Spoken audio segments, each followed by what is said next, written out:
And good morning, good afternoon, good evening again, YouTube preppers. It's Prepping Outside the Box. I am Josh, and today we're going to talk about PCCs and PCIs. And I know there's a whole bunch more you can add to this. I wanted to put something together that's more condensed for possibly what you would be dealing with. You can elaborate on these lists. You can sit there and make things go a lot more complicated, if you want to say it that way, than they could be, right? So getting into it, we got pre-combat checks, pre-combat inspections, right? And it's just checks that you're going to conduct, preferably with enough time to remedy any things that you have to fix or anything before you go on a move, right? So you want to give yourself enough time to fill up your water if you didn't have any. Things skip your mind. So you sit there, and the reason you're checking these things is because you might be rushing, you might be stressed, or whatever it is, and you've got to have some kind of checklist to make sure that you're not going to be missing, forgetting, or misplacing whatever it is, something that you need.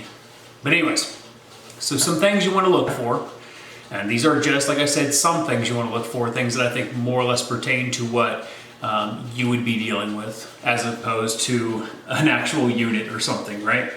But some night gear. So say you're moving during the day and you've got shades on and things like that.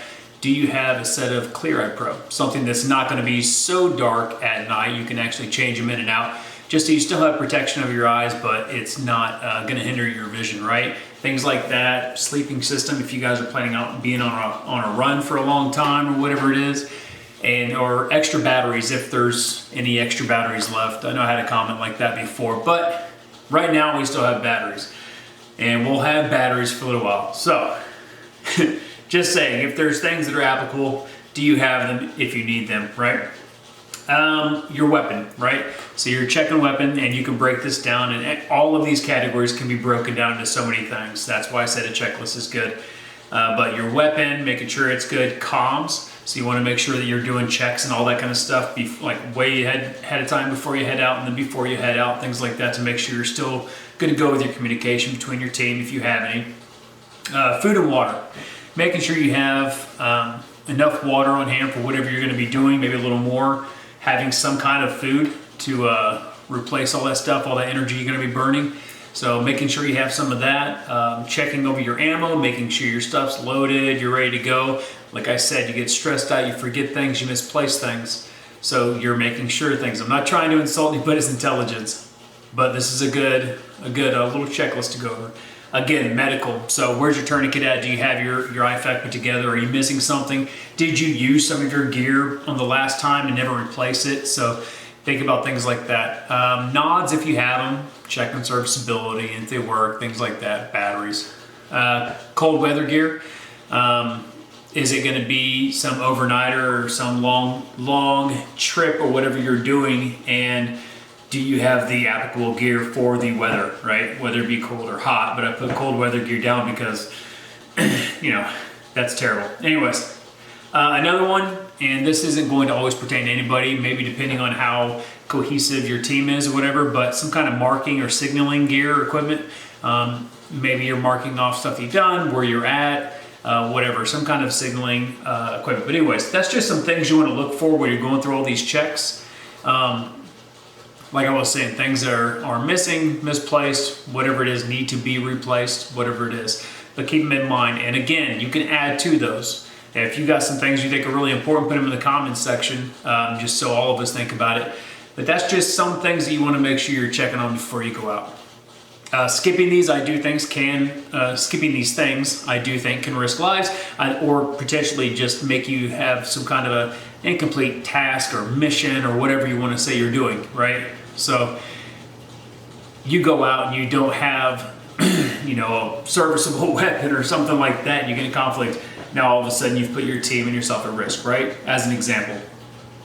This can be done with a buddy. You could do it with some fashion of a group or a team leader or something like that. And again, make a checklist. It'll be so much easier on you as you guys get in bigger or break off in other teams or anything like that, or maybe all of a sudden you're in charge of somebody. Have some kind of a list that you can go down and make sure that your guys are good, or your girls are good before you guys go out. And it will evolve, like I said, as things get removed. So update that stuff and make sure you're good to go, right? All right, some other things that you're going to want to discuss. It's not just do you have food and water. There's some really important factors that go along with it, like timelines.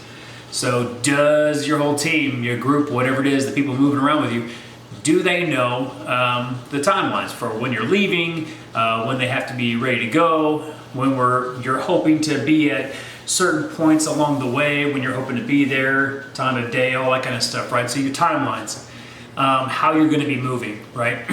And it's not necessarily like, are you going to be in some kind of tactical column and stuff? You can add things like that, but what I'm saying is, are you doing some kind of a satellite patrol? Or are you doing some kind of a guardian, parallel path, or whatever you want to call it?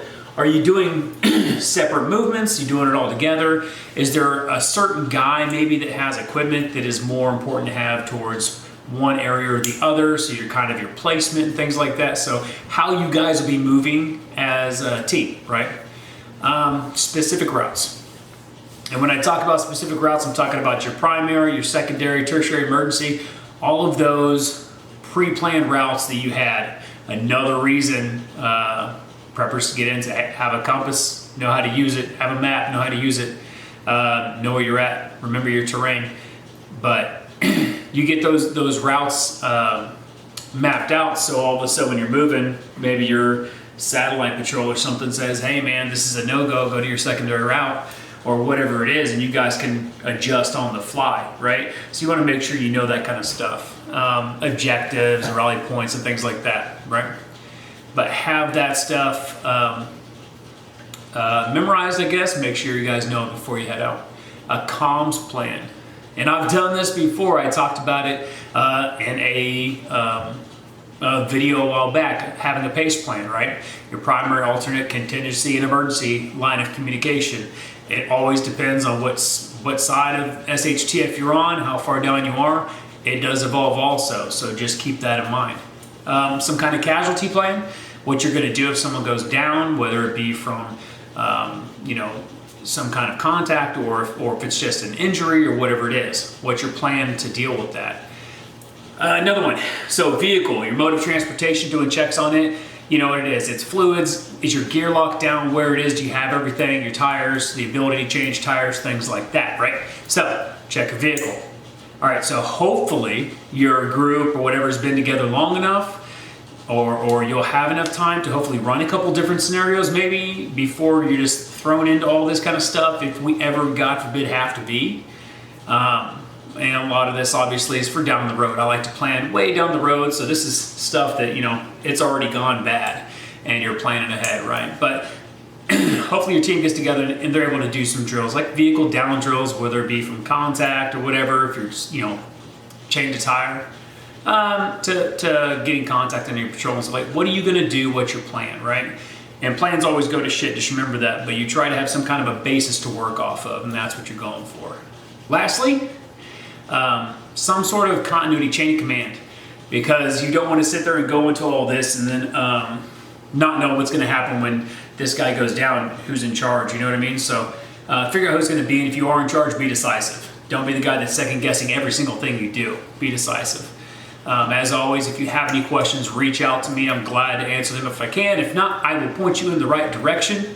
And just lastly, like I said a second ago, I'm not trying to insult anybody's intelligence, but if it's to the point where you can't take constructive criticism or anything like that, then it's something you need to work on, because you're never going to grow if you can't be critiqued, right? Anyways, quick thing on PCCs, PCIs. I want you just to take this and it's not the end all be all, but it will help prepare you later on. So take it for what it is. But anyways, prepping outside the box, I am Josh, and I will see you tomorrow.